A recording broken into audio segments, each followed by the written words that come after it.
As coronavirus becomes an ever-increasing threat to our daily lives, there is only one thing that people around the world cannot go without: to wipe their backside after a visit to the porcelain throne. The product that is disposable, yes, toilet paper. Welcome to Yes Story.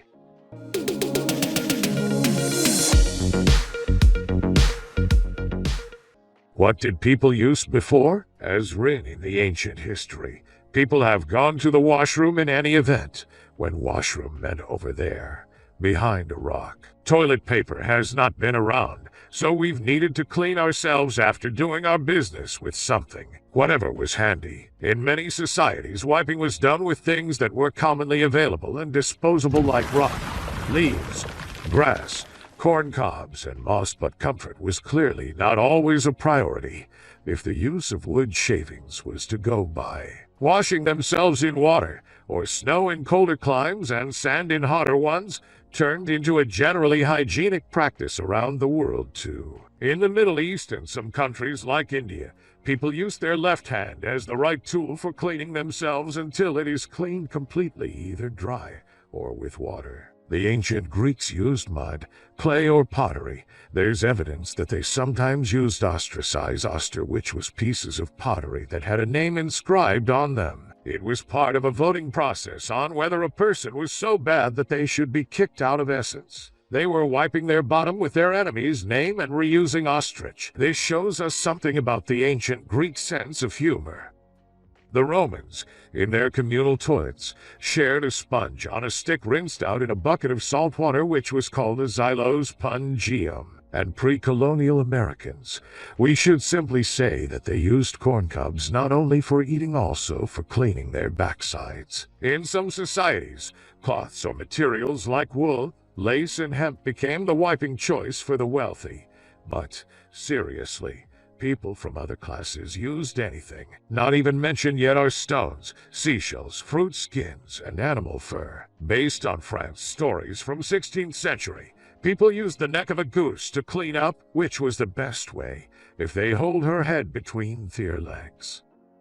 When was toilet paper invented? For certain, it should not surprise anyone that the first toilet paper was seen in the Chinese bathrooms. In the 2nd century BC, Chinese invented wrapping and padding material known as paper.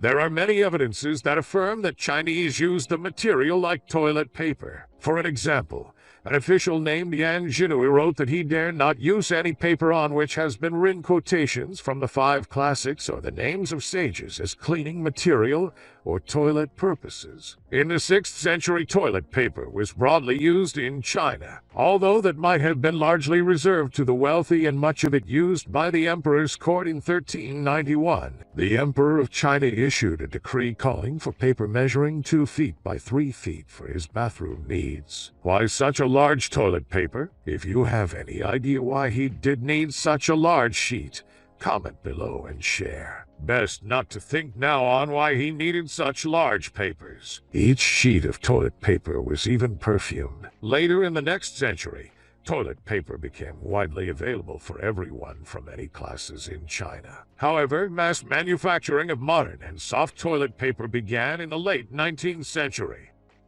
Paper didn't make it to Europe until the 11th century. The process was done by hand-pressing fibers on the screen mold, while there were early paper mills in Europe in the 12th century. Generally, the demand for paper was lower, as there was little advantage over parchment made from animal skin, but Johann Gutenberg's invention of the movable type printing press caused a printing revolution in Europe and greatly increased demand for paper, and paper making became an industry. Well, people were likely using paper scraps in the bathroom in Europe as soon as paper reached the continent. For a long time, Americans used the readily available pages of the popular Sears catalog to clean themselves. It came free with post regularly and had a handy hole in the corner to make it hang easily on a nail in the outhouse. But in 1857, New York-based entrepreneur Joseph Gaiety started introducing and selling the first commercially packaged toilet paper in U.S. Marketed as the greatest necessity of the age, his Gaiety's medicated paper came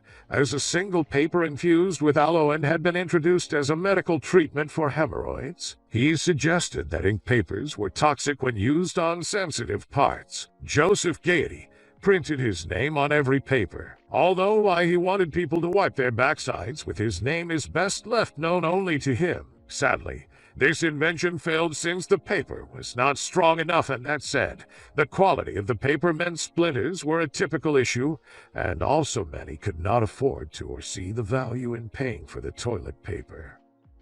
Nevertheless, Tremont House Hotel in Boston became the first hotel in America to use another cleaning technology, indoor plumbing, as cities developed municipal water systems. Slowly, technology for the water closet improved. Early in the 19th century, American manufacturers were behind Britain in terms of the number of water closets imported to the country. But by the end of the century, American manufacturers were producing better products, and more upscale homes featured indoor water closets. It took more than 2 decades to invent toilet papers in perforated rolls, but still freely, ultra-soft toilet paper was a dream that wouldn't come out to the market until the 20th century. Thomas Seymour, Edward Irvin, and Clarence Wood-Scott started selling some kind of toilet paper in Philadelphia in 1867. Gaiety's product was not rolled toilet paper. Roll paper was popularized by 2 brothers in 1879. Scott Brothers founded the Scott Paper Company. The Scott Paper Company's toilet paper was the first toilet paper sold in rolls, however, and just sold the product directly to fancy hotels and drugstores. They declined to put their name on any part of it. After 10 years of selling to luxury hotels, in 1890 the Scott Paper Company made its Waldorf brand toilet paper in rolls available at every shop. In 1896, Irvin's son Arthur Scott joined the Scott Paper Company. In 1921, Waldorf brand represented 64% of Scott's total sales. Company became the leading perforated toilet paper company in the world. Scott was not the only person in this way. Other companies were founded and began marketing toilet paper. In 1871, Seth Wheeler pants rolled and perforated toilet paper, and few years after, in 1877, he founded the Albany Perforated Wrapping Paper Company. In 1879, Walter Alcock, a British businessman, became rich by founding the British Perforated Paper Company. He was the first that used the perforated toilet roll instead of the common flat sheets in UK. That toilet paper was sold in boxes of individual squares. In other parts of the world, in 1928, German Hans Klenk became the first toilet paper roll seller in Europe. In the U.S., the Hoburg Paper Company of Green Bay, located at Wisconsin, rolled out a much softer rolled paper. According to company lore, someone said the rolls of toilet paper and their elegant ladle-like packaging were charming, and thus Charmin toilet paper was born. In the 1950s, Hoburg changed their name to the Charmin Paper Company. Charmin changed the Charmin lady on the packaging to the Charmin baby to symbolize the ultimate in softness. This would be followed by the famous ad campaign of the 60s and 70s admonishing women and men around the country with "Don't squeeze the Charmin" to highlight the paper's tempting squeezability. Mr. Whipple, please don't squeeze the Charmin. In 1942, toilet paper becomes softer in UK as well.